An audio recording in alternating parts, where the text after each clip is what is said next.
लंका में प्रवेश करते ही अंगद की रावण के पुत्र से भेंट हो गई, जो वहां खेल रहा था। तभी बातों बातों में दोनों में झगड़ा शुरू हो गया।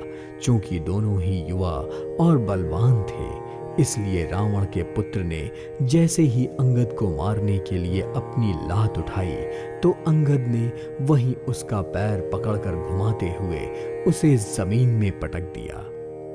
अंगद की बहादुरी देखकर राक्षसों के समूह यहां वहां भाग गए और डर के मारे शोर तक ना मचा सके और ना ही एक दूसरे को असली बात बता पाए कि रावण का पुत्र मारा गया। पर यह समाचार फैलते ही नगर में कोलाहल मच गया। सब आपस में कहने लगे, लगता है जिस बंदर ने नगर में आग लगाई थी वह फिर आ गया। लंका पहुंचे अंगद ने जिससे भी रावण के महल का रास्ता पूछा, वह तुरंत ही डर के मारे सब बता देता। अंगद जिस पर भी दृष्टि डालते, वह डर के मारे कांपने लगता। श्री राम जी के चरणों का स्मरण करके अंगद रावण की सभा के द्वार पर पहुंच गए और वे सिंह की तरह शान से इधर उधर देखने लगे। और फिर तुरंत ही उन्होंने एक राक्षस को भेजकर रावण को अपने आने का समाचार दिया। यह सुनते ही रावण हंसकर बोला, बुला लाओ, देखे यह बंदर कौन है। और आज्ञा मिलते ही दूत दौड़कर गया और वानरों में हाथी के समान अंगद को सभा में बुला लाया। वहां अंगद ने रावण को अपने सिंहासन पर ऐसे बैठे देखा जैसे कोई काजल का पहाड़ हो, जिसकी भुजाएं वृक्षों के और सर पर्वतों के शिखर के समान थे। रोमावली वृक्ष की लताओं जैसी थी। मुंह, नाक, नेत्र और कान पर्वत की कंदराओं के समान थे। बिना किसी डर और झिझक के बलवान अंगद सभा में पहुंच गए और उन्हें देखते ही सारे सभासद खड़े हो गए। यह देखकर रावण को बहुत क्रोध आया। वह निर्भीक अंगद श्री राम का स्मरण करके सभा को सर नवाकर वहीं बैठ गए। यह देखकर रावण बोले, रे बंदर, तू कौन है? यह सुनकर अंगद बोला, रे दशग्रीव, मैं श्री राम का दूत हूं। मेरे पिता और तुम मित्र थे, इसलिए मैं तुम्हारी भलाई के लिए यहाँ आया हूँ। तुम्हारा कुल उत्तम है, पुलस्त ऋषि के तुम पौत्र हो। राजमद में तुम सीता जी को हर लाए हो। मेरी सलाह मानो, जिस पर चलने से श्री राम तुम्हारे सब अपराध को क्षमा करके तुम्हें निर्भय कर देंगे।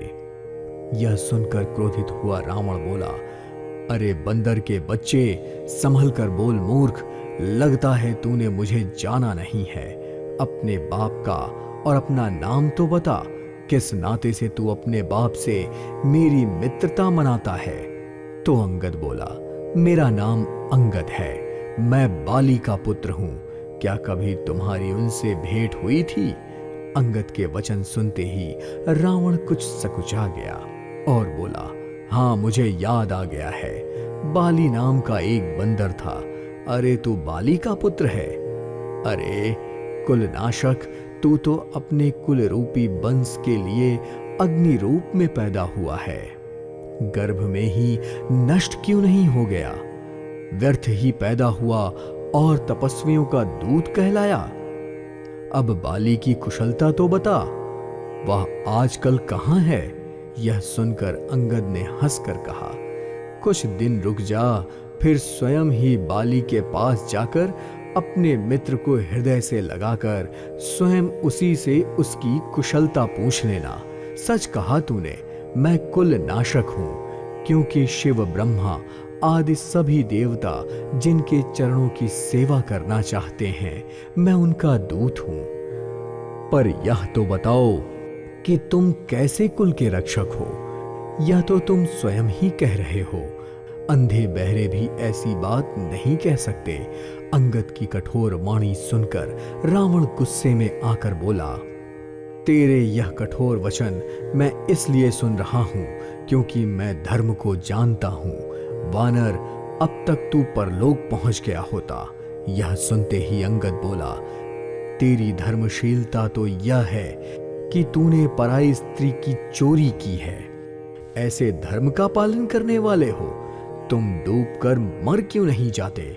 यह सुनकर रावण बोला, रे जड़ बुद्धि वानर, व्यर्थ की बकबक मत कर।